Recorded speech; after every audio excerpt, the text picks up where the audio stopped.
MongoDB. ¿Qué es MongoDB? MongoDB es un sistema de base de datos no relacional, no SQL y orientado o basado en documentos. Diferencias con otros sistemas de bases de datos SQL, por ejemplo, MySQL. Pues en MySQL tenemos tablas y filas, y en MongoDB tenemos colecciones y después cada registro, cada entrada, pues sería un documento. En MongoDB no hay una estructura predefinida de cada tabla. Después no es no SQL, el mítico where, la típica llamada a la base de datos de MySQL, que usemos select, le indicamos el nombre de los campos que queremos seleccionar, y después pues, las cláusulas where, order by, etc. Pues en MongoDB no existen y todo ese tipo de interacciones con la base de datos lo hacemos a través de objetos. En MySQL, tenemos las relaciones, podemos definir reglas conforme a si se elimina un registro de una tabla, que se eliminen los registros relacionados con él que estén en otra tabla. Después, para seleccionar campos relacionados entre tablas, podemos utilizar cláusulas join, etc. Eso en MongoDB no existe. Y lo que hacemos en vez de crear relaciones, pues es embedir o incrustar, como quieras llamarlo, objetos o documentos unos dentro de otros. Tema de /id, que lo vamos a ver a continuación. Bueno, lo que estáis viendo es una captura de pantalla de SQL Pro. SQL Pro es un cliente gráfico para bases de datos MySQL. Y lo que estáis viendo en este caso es pues la estructura de una de las tablas de WordPress. Veis ahí que tiene todas sus propiedades definidas, tipos de datos, etc. ¿Vale? Y lo que estáis viendo son los registros de la tabla, ¿vale? Ahí, simplemente una tabla ahí con todos los contenidos. ¿Qué hizo falta para crear esto? Esa estructura, pues es un código como el que estáis viendo. Ahí le estáis indicando que queréis crear una tabla con todas las propiedades. Para cada propiedad le tenéis que indicar pues eso, el tipo de dato que vais a almacenar, la longitud, si permitís valores nulos o no, y los valores por defecto para cada propiedad. Bueno, ¿cuál sería el equivalente a esto en MongoDB? Pues no hay. No tenéis que definir una estructura la estructura de vuestros documentos por defecto. Lo único que tenéis que hacer es hacer un use, indicar la base de datos que queréis, con la que queréis trabajar. Use es el equivalente a MySQL. Y sobre esa base de datos y sobre la colección que le indicáis, pues ahí ya podéis hacer todo tipo de interacciones con vuestra colección. Y ahora diréis, bueno, muy bonito y muy cómodo esto de no tener que definir una estructura, pero ¿cómo me puedo asegurar de que los documentos que inserte en mi base de datos, en mis colecciones, van a tener el formato que yo quiero, que necesito? Bueno, pues esto lo podéis hacer a través de un ORM. Un ORM es como una capa intermedia, por así decirlo. Tenéis entre vuestra lógica de código y la base de datos. Y podéis indicarle, pues eso, en el caso que estéis viendo es Mongoose. Mongoose es el ORM por excelencia que se utiliza en proyectos de Node.js para trabajar con base de datos de MongoDB. Y nada, simplemente pues eso, en los modelos podéis definir pues el tipo de datos que contiene cada propiedad.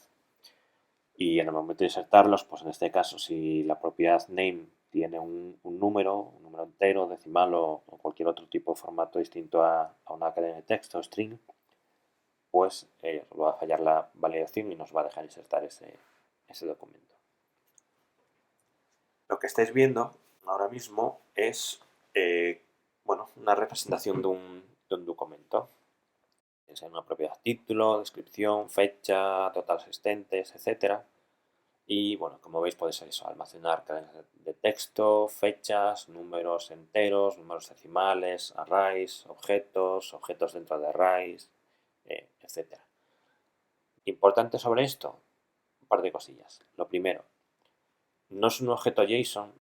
MongoDB, de forma interna para almacenar documentos, etcétera, utiliza objetos que se llaman JSON, que tienen una serie de características o limitaciones. Por ejemplo, primera limitación que tiene es el tamaño máximo de los documentos, que son 16 megas.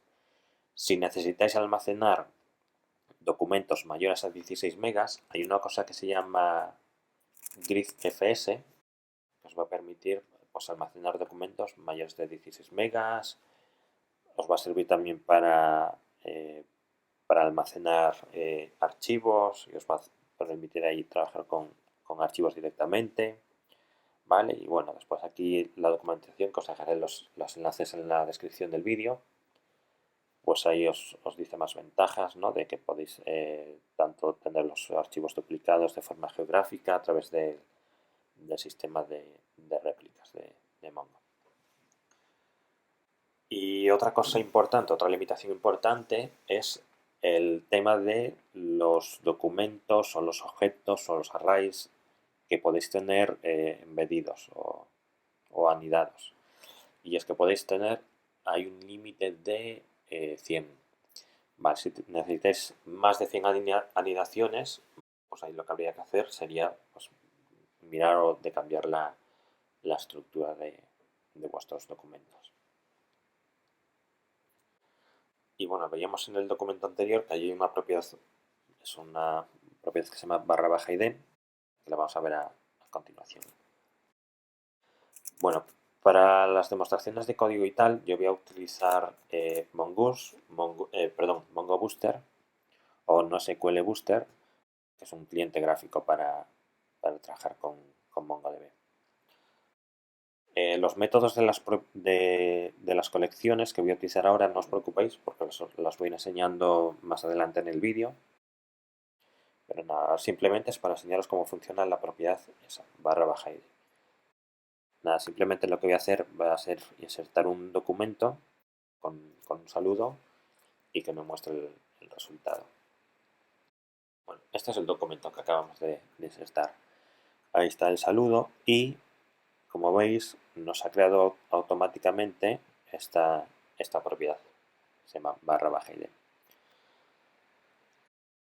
Esta propiedad es bueno, un valor que nos inserta MongoDB por defecto, ¿vale? Y al que le da un valor que es un Object ID.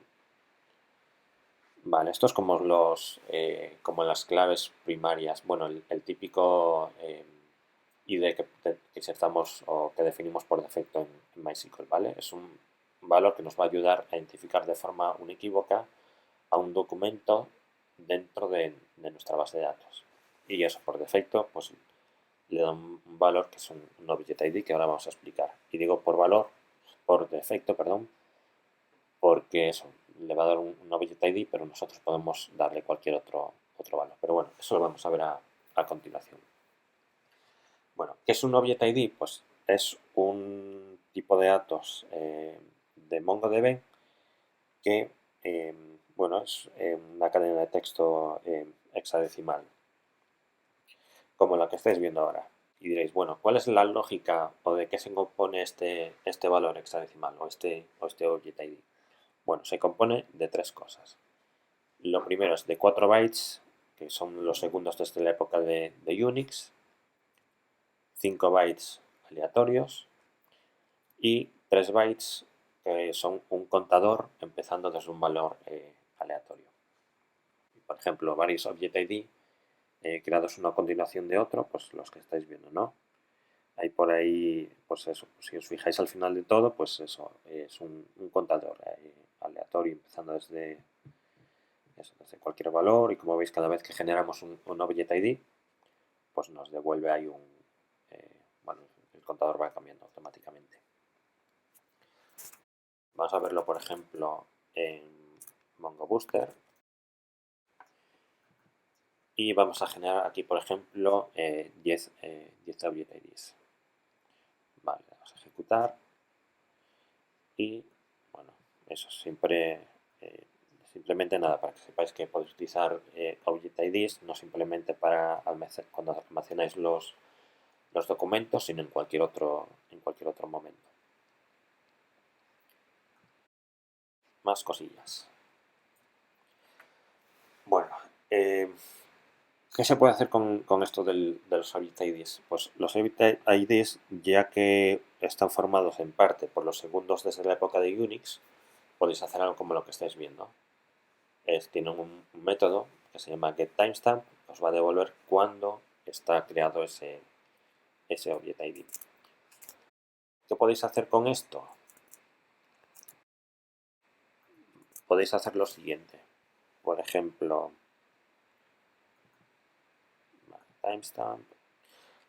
Imaginaros que tenéis un documento que representa una conversación, ¿vale? En este caso una conversación privada y tenéis una lista de mensajes. Cada vez que insertáis un mensaje en esta conversación, además de insertar el propio mensaje, insertáis un Object ID, eso acompañado de cada mensaje. Y este Object ID, en este caso, pues contendría la fecha en la que está creado cada uno de esos mensajes, ¿vale? Vamos a ver el ejemplo. Lo ejecutamos, ya tenemos los 3 mensajes y la fecha en la que se creó cada uno de ellos. Bueno, en este caso es la misma porque acabamos de ejecutar el código ahora mismo.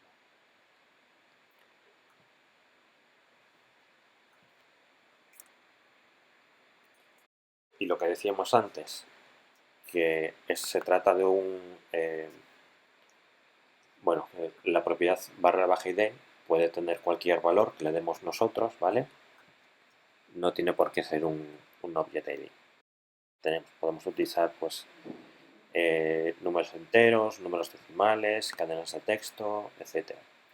Importante sobre la propiedad _id, que es una clave primaria, por lo tanto, no podemos insertar no podemos tener dos documentos que tengan el mismo _id, ¿vale? En este caso tenemos dos _id con el número 1. Cuando intentamos ejecutar este código, pues nos va a decir que no, que ya hemos insertado un documento con ese ID y que el segundo documento que intentamos insertar no nos deja directamente.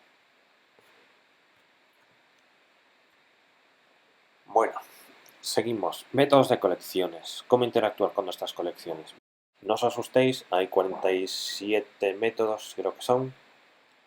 No vamos a ver todos durante esta presentación porque nos harían falta días. Simplemente, bueno, vamos a ver los más importantes. Y de todas formas, todos estos documentos, todos estos métodos, perdón, los tenéis documentados en docs.mongodb.com y nada, eso tenéis ejemplos de cada uno, bueno, tenéis las explicaciones, tenéis ejemplos de cada uno, tenéis pues cómo se va a comportar la base de datos ante en diferentes contextos, etc. Vais aquí a la documentación manual, vais aquí a operaciones cruz y ahí tenéis pues eso, cómo insertar documentos, explicaciones gráficas, etc. Pero bueno, durante esta presentación eso, vamos a ver los más importantes. Por ejemplo, insertar un documento. Muy sencillo. Simplemente indicamos el nombre de la colección, insert one, y pasamos el objeto que queremos insertar. Voy a ejecutar esta consulta y ahí nos dice que está operación aceptada y el ID que acabamos de insertar. Y si nos vamos aquí a NoSQL Booster, vamos a la colección compras y ahí tenemos el documento que acabamos de insertar. Bueno, otro método, insert many, para insertar varios documentos a la vez.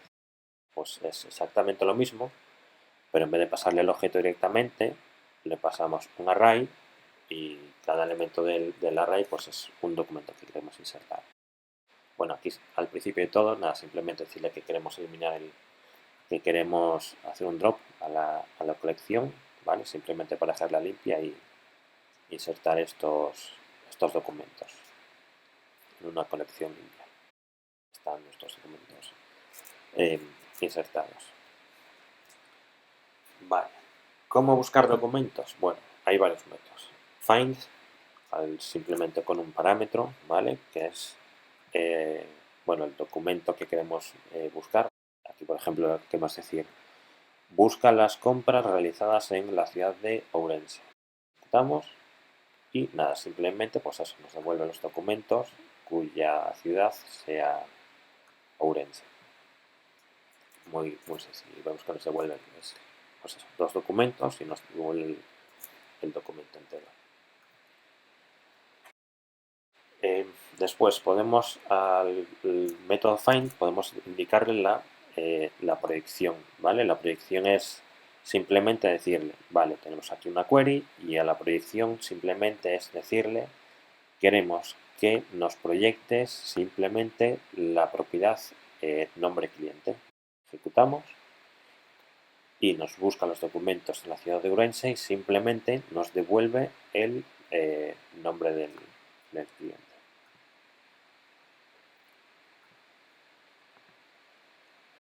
Queremos buscar simplemente un documento, decimos find one y ya simplemente nos va a devolver pues eso, un único documento. Bueno, vamos a entrar ya más en materia. Vamos a explicar los operadores. Hay dos tipos de operadores de selección o de queries y operadores de proyección.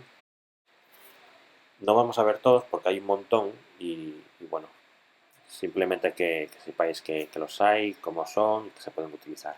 Bueno, ¿cuáles son estos operadores de selección? Bueno, hay un montón de ellos, ¿vale? Los más normales o básicos o más utilizados, pues equal, temas de comparación para valores mayores que, mayor igual, etcétera. Vale, vamos a ver un par de ellos de aquí. Por ejemplo, vamos a ver el find in, por ejemplo, que es buscar valores que están dentro de una lista que le pasemos. Por ejemplo, aquí en nuestra colección de compras tenemos, bueno, el país, ciudad, nombre de cliente y las piezas que ha comprado cada cliente, ¿vale? En un array, y en cada array pues hay un objeto con el nombre de la pizza y los puntos que le ha dado. Y con eso vamos a hacer un find, le pasamos el operador in y le indicamos para las piezas que se hayan comprado, devuélveme solo los documentos cuyo nombre de pizza esté en estos valores de aquí. Esto nos va a buscar documentos que tengan por lo menos estas dos pizzas compradas. Ejecutamos y ahí está, 4 quesos y margarita. Vale, bueno, eso tenéis ahí un montón de selectores de comparación más, selectores lógicos, selectores de elementos. Esto, por ejemplo, interesante, aquí hay, bueno, el exist, por ejemplo, podéis decirle eh, búscame documentos que tengan una propiedad, por ejemplo, que sea apellido de cliente, o donde la propiedad nombre de cliente no exista. Pues también podéis hacerlo. O podéis, un selector type, podéis decirle, pues seleccióname los documentos donde el precio, a lo mejor en vez de ser un número entero, pues sea un número, tenga un número decimal o una cadena de texto, por ejemplo. Y bueno, tenéis ahí un montón más de selectores de evaluación, geoespaciales o arrays, por ejemplo, de evaluación. Cosas interesantes, regex, que es, bueno, para tema de búsqueda, para coincidencias con expresiones regulares. O text, por ejemplo, que es para tema de búsqueda para full text search. Después, geoespaciales, pues vamos a ver más adelante que puedes decirle, bueno, a través de puntos de geolocalización, ¿vale? Con latitud y longitud, pues que os busque puntos geográficos cercanos a otro punto geográfico que le paséis. O tema de arrays, por ejemplo. Vamos a ver un ejemplo con el match.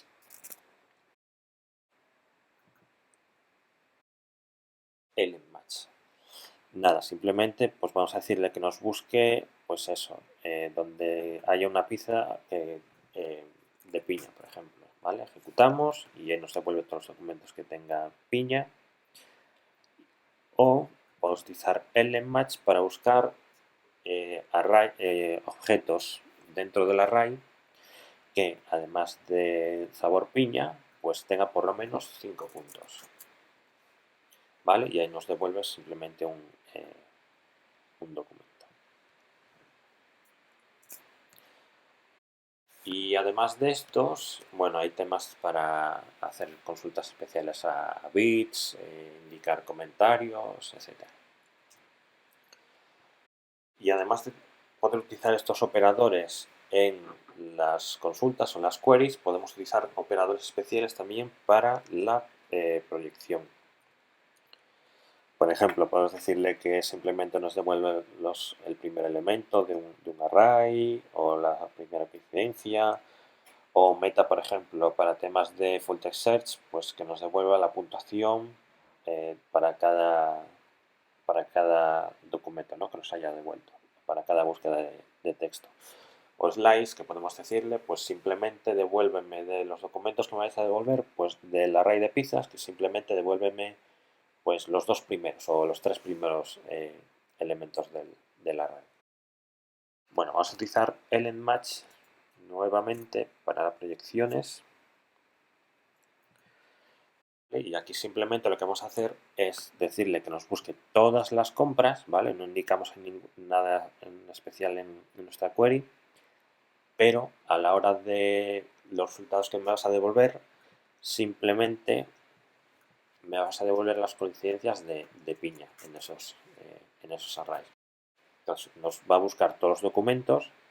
El primero no hay ninguna, ¿vale? Ha coincidido en la query, pero a la hora de proyectar, pues como no hay piña dentro del array de pizzas, pues no me devuelve nada.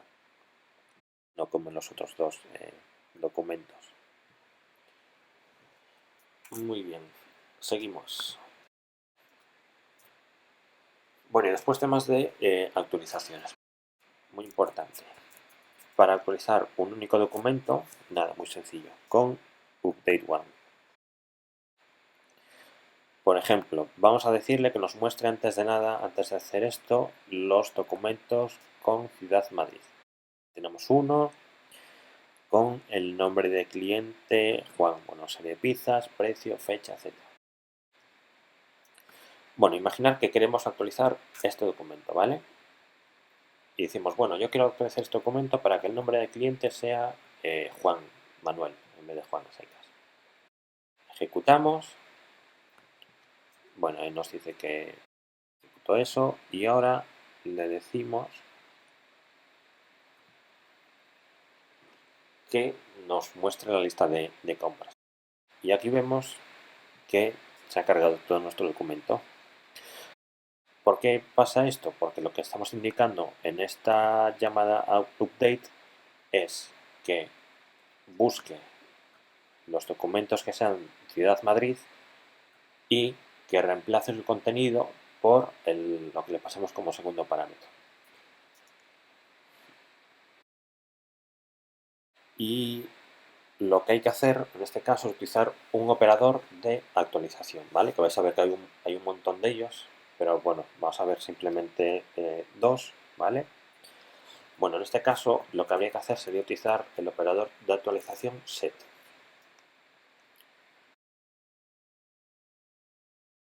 Por ejemplo, pues eso, tenemos aquí. Bueno, vamos a hacer una cosa antes, que es recrear los documentos que teníamos en la colección antes de cargarnos el documento. y eso lo vamos a hacer con insert menu otra vez. Ejecutamos y ahora sí, nos vamos al update y vamos a decirles, vale, muéstranos los documentos de la ciudad de Madrid, y ahí tenemos el documento. Ahora le decimos actualiza los documentos de la ciudad de Madrid y simplemente actualízame la propiedad nombre cliente y dale el valor Juan Manuel. Bueno, y a continuación ya que nos lo muestre directamente. Ejecutamos esto y ahí está, Juan Manuel. Y el resto de propiedades pues siguen exactamente iguales. Otros temas por aquí, por ejemplo. Bueno, otro tema u otro operador de actualización, por ejemplo, que vamos a ver, inc, ¿vale? Muy sencillo.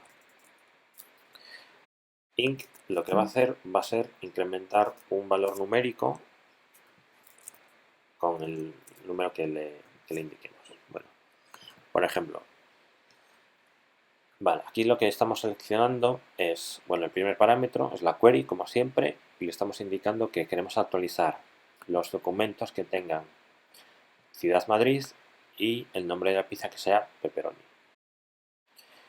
Y aquí lo que estamos haciendo es, estamos diciendo incrementa este campo, y este campo es del array de pizzas, el elemento que hayas resuelto a través de esta query, ¿vale? Pues a la propiedad puntos vas a incrementarlo en 2.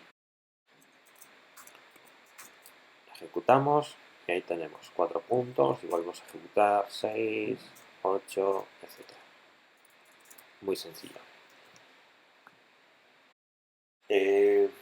Bueno, otros hay incrementar, decrementar, set, bueno, rename, hay un montón de ellos que tenéis en la documentación de MongoDB. Pero ahora mismo no haría falta días, ¿no? para ver todo esto. Bueno, operadores de utilización de arrays, pues también un montón de ellos. Los más interesantes, por ejemplo, push para añadir elementos a un array, pull para eliminarlo, add to set, ¿vale? Add to set lo que hace es un push, pero solo va a insertar un elemento en un array si ese elemento o ese valor no estaba dentro del array. Bueno, y después temas eso de modificadores y para temas de bits. Y nada, simplemente pues métodos para eliminar documentos. Muy sencillo, simplemente una query, le decimos qué elemento queremos eliminar. Y como segundo parámetro, o también podemos pasarle opciones a nuestros métodos, que en opciones, por ejemplo, podemos decirle que solo afecte a un único documento, ¿vale? O cuando, por ejemplo, cuando estamos actualizando, en las opciones de estos métodos podemos decirle, vale, actualiza este documento y podemos hacer un upsert, ¿vale? Un upsert es decirle, actualiza este documento con estas propiedades y si no existe, créalo. Y bueno, eso es en cuanto a operaciones CRUD, ¿vale? Pues ya hemos aprendido cómo insertar, buscar, actualizar y eliminar documentos. Bueno, más cosillas que nos permite hacer MongoDB. Tema de geolocalización. Nos da unos objetos especiales que son GeoJSON. GeoJSON pues es para el tema de representaciones de puntos geográficos en la Tierra o en cualquier objeto esférico similar a la Tierra, ¿vale? Para definir puntos o ubicaciones sobre ellos. Estos objetos GeoJSON tienen dos propiedades. Propiedad type, ahora vamos a ver los distintos tipos, y las coordenadas. Y bueno, sobre las coordenadas, un axón muy importante y es que no están almacenados como latitud y longitud, sino que está al revés, longitud y latitud. Vale. Tipos de GeoJSON. GeoJSON tipo punto. Es nada, simplemente pasar las coordenadas de un punto específico sobre un plano, ¿vale? Sobre un mapa. Y multipoint pues sería nada, simplemente para definir en un mismo objeto GeoJSON pues varios puntos. Bueno, podéis utilizar también para líneas o para multiline stream, perdón, para almacenar varias líneas en un mismo GeoJSON. Vale, lo mismo para polígonos, multipolígonos y después un tipo especial que es Geometry Collection, que es pues una lista de geometrías, ¿vale? Una lista o una colección de GeoJSONs. Que puedes hacer lines, puedes hacer líneas, multilíneas, punto, multipunto, polígonos, etcétera. Y así tendríais, pues, imaginaos en un documento, pues tendríais pues un montón de distintas ubicaciones geográficas de distintos tipos, ¿vale? Bueno, no voy a explicar mucho más de esto, simplemente os voy a enseñar un pequeño tutorial que hay en la página de MongoDB y está aquí, ¿vale? Pues un ejemplo de cómo buscar restaurantes con este tipo de queries. Y nada, simplemente pues indicaros que hay un montón de modificadores de consulta para temas de eso de geográficos y que podéis decirle, por ejemplo, pues imaginaros, vamos a ver dónde está el ejemplo, aquí podéis decirle, vale, búscame restaurantes cuya localización esté dentro de esta esfera, vale, indicáis la posición del centro de la esfera y el radio. Bueno, después podéis decirle eso, que os ordene los resultados por distancia o que os muestre la distancia entre los puntos, etcétera. Muy potente el sistema de GeoJSON. Bueno, más cosillas que nos permite hacer MongoDB. Algo muy interesante es el tema de las operaciones bulk. Bueno, ¿qué son las operaciones bulk? Pues la mejor forma de explicarlo es a través de un ejemplo.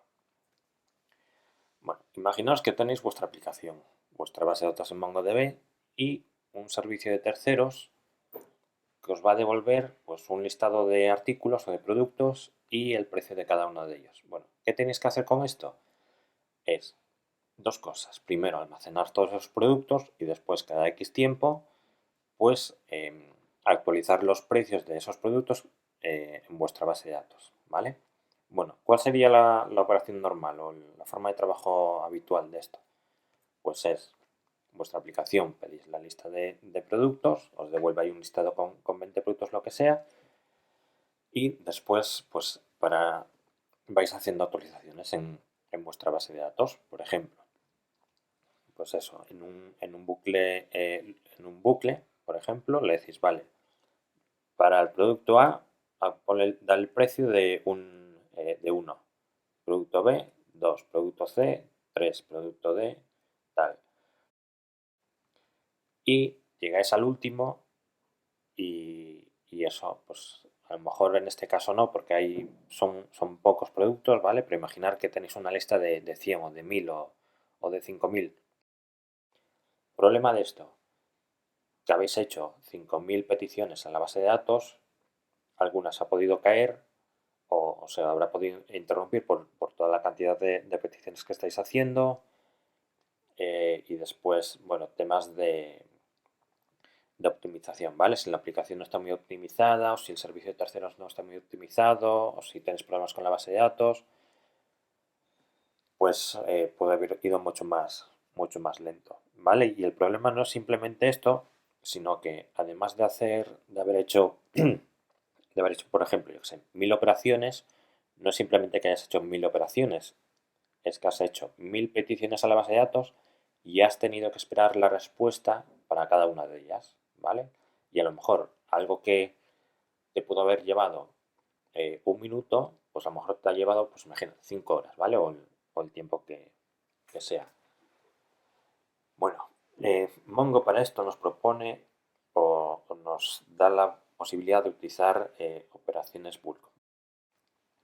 Bueno, bulk es como si fuese un paquetito, ¿vale? Un paquete, por así decirlo, por así llamarlo, al que le vamos a pasar toda la lista de operaciones que tenemos que hacer en la base de datos. Y eso lo que hace es, el driver que utilicemos, ¿vale? Para nuestro lenguaje de programación, pues le vamos a ir indicando todas las operaciones, y cuando terminemos de indicar todas las operaciones, le vamos a decir, vale, tienes este bulk y ejecútalo. Y él por defecto va a lanzar las operaciones de 100 en 100 a Mongo, pero la respuesta que nos va a dar a nosotros es una única respuesta. Y bueno, eso, en vez de hacer pues para mil operaciones, en vez de hacer pues 1000 llamadas a la base de datos, pues con bulk solo hemos tenido que hacer una operación, ¿vale? De cara a nosotros como programadores. Él de forma interna pues ha hecho 10 operaciones, pero eso, nos ahorramos un montonazo de tiempo.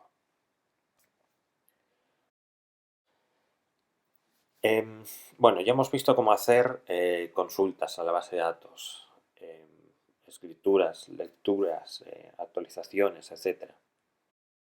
En plan, queremos consultar algo a la base de datos, nos dan los resultados y ya. Bueno, MongoDB nos ofrece dos formas de modificar o hacer ejercicios de computación sobre los datos antes de que nos los devuelva. Y esto hay dos formas de hacerlo. Una de ellas es a través del framework de agregación. ¿Qué es el framework de agregación? Pues o qué podemos hacer con esto es hacer varias consultas. Es indicarle en una única consulta a la base de datos varias operaciones que queremos que haga con esos datos antes de devolvérnoslos, ¿vale? Por ejemplo, podemos cambiar pues, los campos que nos va a devolver, después sobre esos campos que nos va a devolver hacer un match, una query, agrupar los resultados, ordenarlos. Podemos tener tantas operaciones como queramos. Y bueno, como una única limitación es que cada operación o fase se llaman, es que cada fase puede ocupar hasta 100 megas. Bueno, si necesitamos utilizar más de 100 megas de RAM por cada fase, pues hay formas, ¿no? de hacerlo. Pero bueno, simplemente que entendáis esto. Vale, vamos a verlo con un ejemplo. Vale. Agregación. Y bueno, eso es nada, simplemente que sepáis que hay un montón de operadores para fases de operaciones, ¿vale? Vamos a ver un par de ellos simplemente. Por ejemplo, vale, aquí tenéis vuestra consulta de agregación. Le pasas un array donde cada elemento es una fase. Y aquí, por ejemplo, en la primera fase lo que le estamos diciendo es que nos agrupe los resultados. Esto lo que va a hacer es, esto es una única fase, nos va a devolver directamente los resultados de esta fase, pero podríamos tener tantas fases una a continuación de otra como quisiéramos. Y la segunda fase operaría sobre los resultados de la anterior. Vale, bueno, aquí lo que vamos a hacer es simplemente que nos agrupe los resultados no nos los va a agrupar por ninguna propiedad, ¿vale? Pero bueno, ahí nos va a sumar los precios de todas las compras, nos va a calcular el precio medio, mínimo, máximo, tal. Bueno, ejecutamos y ahí nos da el resultado de todos de suma, media, mínima y máxima de los precios de todas las compras. Ahora lo que podemos hacer es que hagan la misma operación, pero como campo por el que va a agrupar, le decimos que utilice el país. Y bueno, ahora mismo solo hay compras en un único país. Lo que vamos a hacer va a ser, por ejemplo, vale, insert many, y en vez de España, pues Reino Unido, por ejemplo, ¿vale? Vale, ejecutamos esto, nos volvemos aquí, ejecutamos y ahí tenemos agregado agrupado por país y los cálculos para cada uno de ellos. Vale, que queremos decirle que de estos resultados de aquí simplemente nos proyecte el total. pues una nueva fase con el operador project y lo mismo que, bueno, es una proyección normal, ¿vale? Le decimos el total, ahí que nos muestre el total. Nos va a mostrar siempre por defecto el ID y el total. Podéis utilizar sistemas, por ejemplo, podéis utilizar fases, operadores para fases de ubicaciones geográficas. Imaginar, podéis decirle a la base de datos, vale, búscame restaurantes que hay aquí cerca, y después ejecutar consultas sobre esos resultados y cambiar proyecciones, etc. Otra fase que vamos a ver es lookup. Bueno, lookup, ¿dónde la tengo? Aggregate lookup, aquí está. Lookup lo que hace es juntar resultados de dos, bueno, nos va a hacer una consulta aquí, por ejemplo, a la colección de orders, y lo que va a hacer es, bueno, indicamos lookup, y lo que va a hacer lookup es, en base a las propiedades que hay en un campo de los documentos que nos haya devuelto, buscar el equivalencia de los documentos en otra colección. Aquí tengo, por ejemplo, inventario con su ID, su identificador, su descripción y el número de unidades que hay en stock. Y la colección de orders, pues tengo ahí el ID, el ítem, ¿vale? Los ítems son los que están en la colección de inventario, precio, cantidad, etc. Y cuando ejecuto esto, lo que le estoy diciendo es, vale, consulta a la colección orders y del campo item, búscalo en el inventario, la clave foránea o la propiedad foránea es SKU y devuélveme, pues eso, los ítems de inventario en la propiedad inventoryBox. Lo ejecuto y ahí nos devuelve nuestra colección orders, pero para cada documento de inventario, pues nos devuelve ahí todo el documento de la otra colección. Y nada, eso es todo de momento sobre el tema del framework de agregación. Otra forma de obtener resultados computados, por así decirlo, de nuestra base de datos es a través de MapReduce. MapReduce no es algo exclusivamente de Mongo, ¿vale? Es Wikipedia, creo que lo define como algo así como un paradigma o una forma de procesar datos, sobre todo para temas de analítica y de estadísticas, pero bueno, vamos a verlo con un ejemplo. Bueno, MapReduce son dos funciones. Una map, ¿vale? Para mapear datos y pasar los datos a la siguiente fase, por así llamarlo, que sería reduce. Vamos a verlo con un ejemplo. Bueno, con un par de ejemplos. Imaginaros, vamos a hacer un MapReduce de pedidos. Para la colección de pedidos, como tercer parámetro, le vamos a decir que simplemente queremos trabajar con los pedidos que tengan el estado A, y en la propiedad out lo que decimos es que el resultado nos lo meta en una nueva colección. Entonces, ¿cómo funcionaría este ejemplo? Bueno, lo primero, tenemos nuestra colección ahí a la izquierda. Simplemente, bueno, lo primero sería ejecutar la query. Lo primero que va a hacer MapReduce es ejecutar la query para trabajar únicamente con los pedidos con el estado A. Bueno, a continuación lo que va a hacer es, en la función de mapeo, va a ser emitir el ID de cliente y la cantidad. El ID de cliente lo va, y va a ir creando un objeto con el primer parámetro de emit.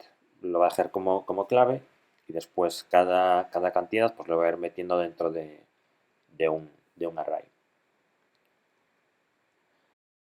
Y la operación reduce, que lo que va a hacer es, en este caso, simplemente los valores que hay dentro de ese array los va a sumar. Y este sería el resultado, que nos lo mete en la colección de total barra baja pedidos, donde cada ID es el ID de cliente y value es la suma de sus pedidos. Bueno, vamos a ver esto con un ejemplo, ¿no? Para ver ahí el verdadero potencial que tiene. Vale, vamos a hacerlo con nuestra, bueno, con la colección que estuvimos viendo ahora hasta ahora de pizzas, pero bueno, lo único que he preparado aquí es un montón de datos aleatorios, ¿vale? Un montón de, pues eso, que nos mete ahí pedidos para un montón de países, para cada país pues utilizar ahí una serie de ciudades. Nada, simplemente voy a ejecutar esto para que meta ahí un montón de pedidos, ¿vale? 194 insertado.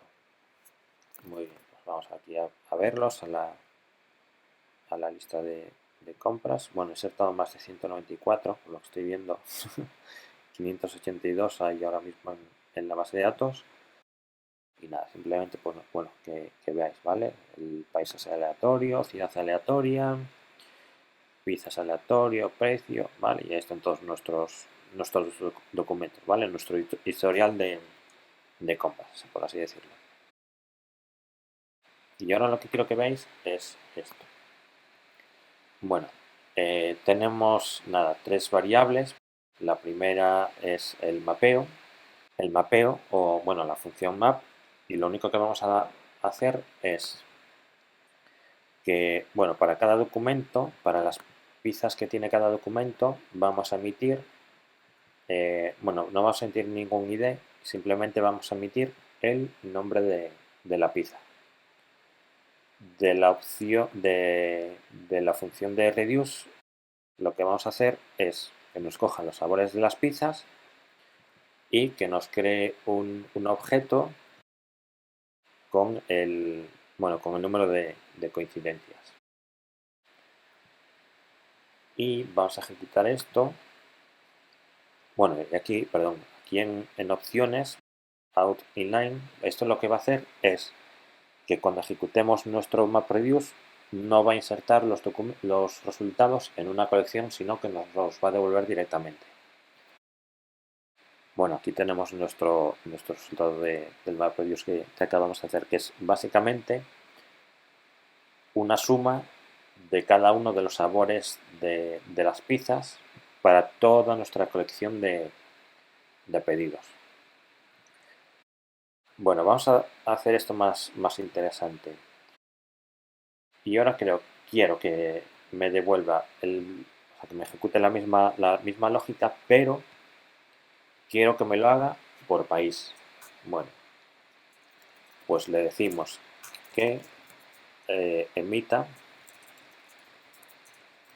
como ID el nombre del país. País, vale, ejecutamos y ahí está.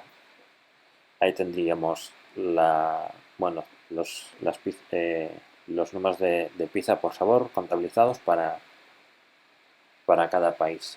Y como veis, esto es algo que le hemos enviado directamente a la base de datos y nosotros en nuestro código de nuestra aplicación no hemos tenido que hacer ningún tipo de lógica, ¿vale? Ha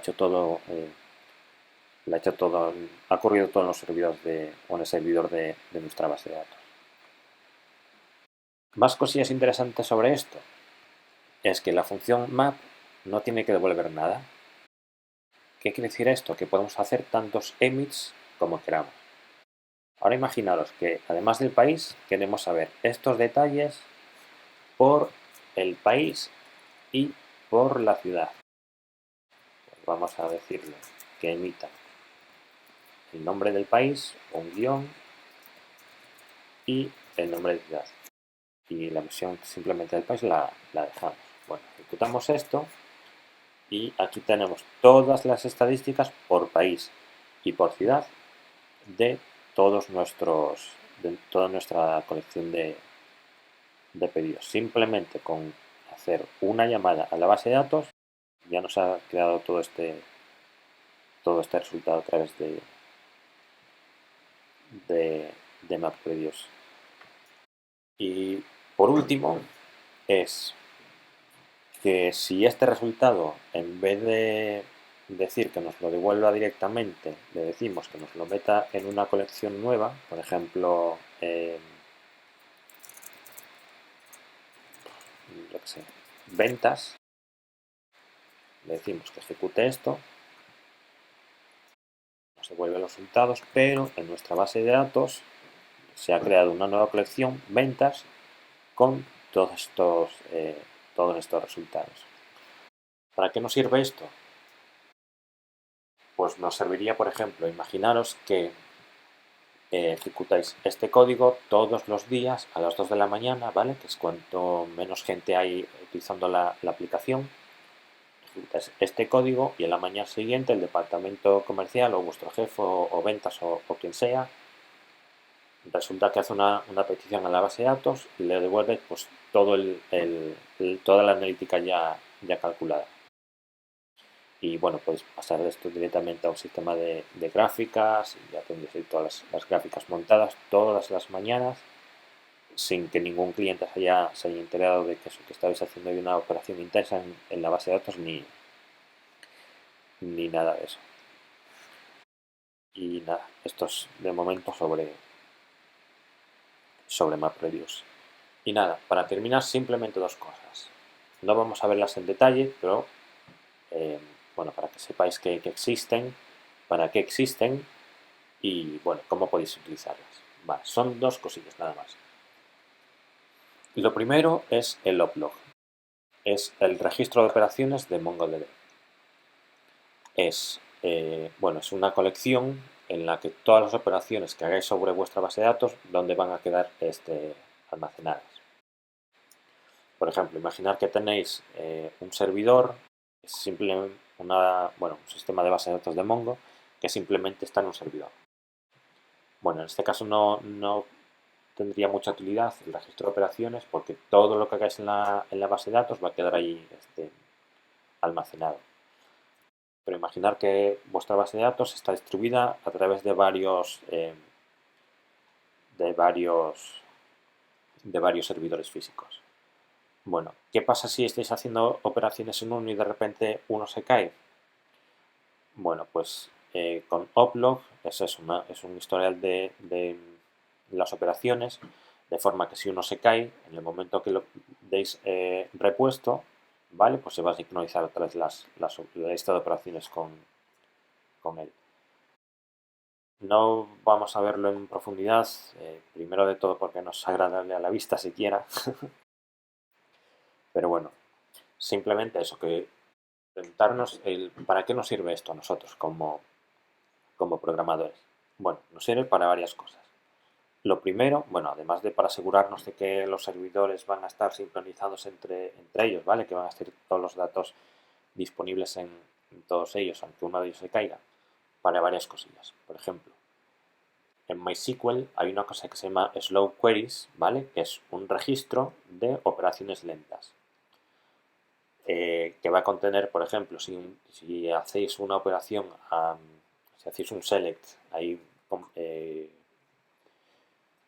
complejo y resulta que pues, el resultado le ha llevado pues 2 minutos a calcularlo, pues en Slow Queries de MySQL pues os va a decir que eso, que tenéis una llamada a la base de datos que es lenta, ¿vale? Y os va a dar pistas de cómo podéis hacer para solucionarlo.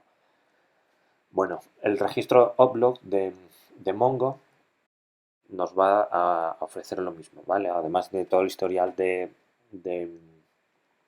peticiones y de consultas, etcétera, y de cambios sobre la base de datos, nos va a devolver, pues, nos puede mostrar la lista de operaciones lentas que se han hecho sobre nuestra base de datos, pero además nos puede dar recomendaciones y nos puede decir, pues, has hecho un montón de consultas a esta base de datos y estas son las claves o los índices que podrías crear en tu colección para acelerar más esas consultas, ¿vale? Eso es una de las cosas fundamentales o cosas claves que nos va a proporcionar o que nos va a ayudar el upload de Mongo.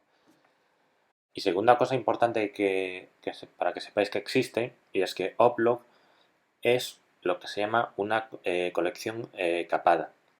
¿Qué quiere decir esto de capada? Bueno, colecciones capadas son colecciones que bien tienen o un límite en el número de documentos que pueden almacenar o tienen un límite en cuanto al tamaño que pueden ocupar. ¿Qué nos permiten estas colecciones capadas? Nos permite, por ejemplo, suscribirnos a ellas. Por ejemplo, puedes decirle, vale, tengo una colección capada, imaginaros, de mensajes de una conversación, ¿vale? Bueno, pues lo que puedes hacer es crear un stream, es decir, hacer una consulta a esa a esa colección, pero no cortar la consulta directamente, sino quedarte escuchando todo lo que sucede ahí, para que cada vez que haya un mensaje nuevo, pues vosotros podéis mandarlo, por ejemplo, al cliente, ¿vale? O a vuestras aplicaciones móviles. Y para mostrarle esos nuevos documentos o esos nuevos mensajes prácticamente en tiempo real a vuestros usuarios. O, por ejemplo, os serviría también para imaginar que tenéis una colección con notificaciones del sistema importantes. Pues que se ha caído tal o que algo está ocurriendo en vuestro sistema. Pues os podríais suscribir a esa colección capada para que nada más que haya una nueva notificación de una incidencia o lo que sea, pues directamente que que os lo notifique a vuestro código. Bueno, y ya para terminar, esto ya es lo último, ultimísimo, es el sistema de transacciones de Mongo, ¿vale? Esto es algo que también está disponible en muchísimos sistemas de bases de datos que Mongo ha implementado en la versión 4, ¿vale? Hace relativamente poco. Y ahora creo que van por la versión 4.04, una cosa así, pero bueno. La mejor forma de explicar transacciones, pues otra vez a través de un ejemplo. Imaginaros, bueno, el caso típico de un sistema de e-commerce, ¿vale? Llega un cliente a vuestro sistema de e-commerce, coge un producto, lo paga y bueno, y se lleva el producto. Bueno, ¿cómo sería esto bueno, una lista de consultas, ¿no? Para hacer esto. Bueno, pues, em, por ejemplo, en productos, ¿vale? En nuestra colección de productos lo que se hace es decirle, vale, pues al producto de las pilas del Wallman, pues el stock, pues se le resta uno al stock. Para el departamento de pedidos, para la gente que prepara el envío, pues se le dice que el cliente María ha comprado unas pilas de Wallman. Y por último, para el departamento financiero, pues se le dice que hay un nuevo ingreso a fecha de hoy y que la cantidad es de 300. ¿Qué pasa si estáis haciendo esto sobre vuestra base de datos y de repente ocurre algo, se cae la base de datos o falla cualquier cosilla? Bueno, pues puede pasar lo siguiente, que al departamento bueno, de gestión de inventario, gestión de almacén, vale, le habéis dicho que las pilas de Wellman, que os habéis quedado sin una unidad, pero resulta que ha pasado algo en la base de datos y que ni la gente del departamento que se dedica a enviar los pedidos ni al departamento financiero, pues le ha quedado constancia de esta operación. Entonces, el cliente se ha ido, ¿vale? Con su producto, pero resulta bueno, que tenéis ahí bueno, un problema, ¿no? Que los departamentos de vuestra empresa pues no están al tanto de lo que ocurre por una caída de servidor o por el problema que sea. Una forma de solucionar esto, o la forma por excelencia, es a través de transacciones, ¿vale? MongoDB o un sistema de sesiones.